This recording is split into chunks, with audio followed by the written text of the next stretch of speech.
राहुल और प्रिया पड़ोसी थे। उनके गांव पास पास थे। 10वीं कक्षा में इंटर स्कूल कंपटीशन में मिले थे। प्रिया बहुत सुंदर थी, उसकी आंखें चमकती थीं, उसकी मुस्कान प्यारी थी। राहुल को पहली नजर में ही प्यार हो गया। उसने प्रिया से बात करने की कोशिश की।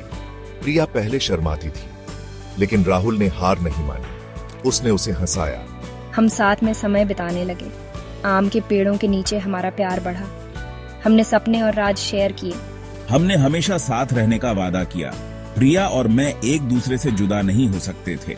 उनकी प्रेम कहानी पूरे गांव में फैल गई। सबको गांव के इन प्यारे जोड़े के बारे में पता था। उनका प्यार पवित्र और मासूम था। स्कूल के बाद भी हम मिलते रहे। हम अलग अलग कॉलेज गए, पर हमारा प्यार बना रहा। हमने एक दूसरे के सपनों का साथ दिया। उन्होंने हर चुनौती का सामना साथ मिलकर किया। समय के साथ उनका रिश्ता और मजबूत होता गया। वे एक दूसरे के राजदार थे। 5 साल पलक झपकते ही बीत गए। राहुल और प्रिया बहुत प्यार करते थे। वे जानते थे कि वे एक दूसरे के लिए बने हैं। हमने अपने परिवारों को बताने का फैसला किया। हम साथ में अपनी जिंदगी शुरू करने के लिए उत्साहित थे। हम अच्छे की उम्मीद कर रहे थे। उनके प्यार के बारे में सब जानते थे। उनके स्कूल में हर कोई उनके बारे में जानता था। दोस्त उन्हें चिढ़ाते थे। हम अक्सर एक दूसरे को चिट्ठियां देते थे। कभी कभी हम गलियारों में एक दूसरे को देखते थे।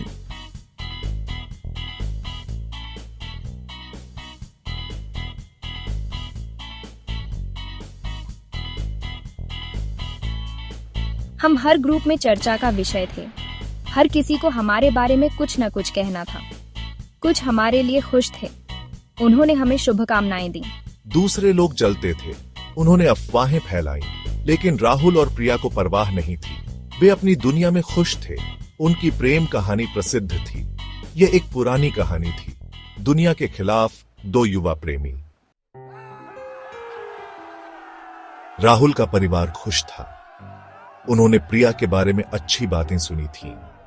वे उसे अपने परिवार में स्वागत करने के लिए खुश थे। प्रिया का परिवार अलग कहानी थी। वे चौंक गए थे। उन्हें रिश्ते के बारे में कोई जानकारी नहीं थी। वे इस रिश्ते के खिलाफ थे। गांव बहुत पास है। यह हमारी परंपरा के खिलाफ है। हम नहीं चाहते कि हमारी बेटी इतने करीब किसी से शादी करे। राहुल और प्रिया का दिल टूट गया। उन्होंने अपने परिवारों को समझाने की कोशिश की। हमारा प्यार जगह से परे है। यह हमारे संबंध के बारे में है। उनके परिवार नहीं माने। उन्होंने अपने रुख से हटने से इनकार कर दिया। प्रिया के पिता गुस्से में थे। उन्होंने उसे राहुल से मिलने से मना किया। उसने उसे अपने कमरे में बंद कर दिया। वह उसकी जिंदगी को नियंत्रित करना चाहता था। उसने दूल्हा ढूंढना शुरू कर दिया। वह जल्दी से उसकी शादी कर देना चाहता था। मैं बहुत दुखी थी। मैंने अपने पिता से विनती की। मैंने उनसे कहा कि मैं राहुल से प्यार करती हूँ। लेकिन उसके पिता बेरहम थे। उन्हें उसकी भावनाओं की परवाह नहीं थी। उन्होंने उसे केवल एक बोझ के रूप में देखा। मैंने एक योजना बनाई। मैंने राहुल से झूठ बोला। मैंने उससे कहा कि प्रिया ने उसे ठुकरा दिया है। मैंने कहा कि वह किसी और से शादी कर रही है। मैंने उसे मेरी बेटी से दूर रहने की चेतावनी दी। राहुल टूट गया। उसे अपने कानों पर विश्वास नहीं हो रहा था।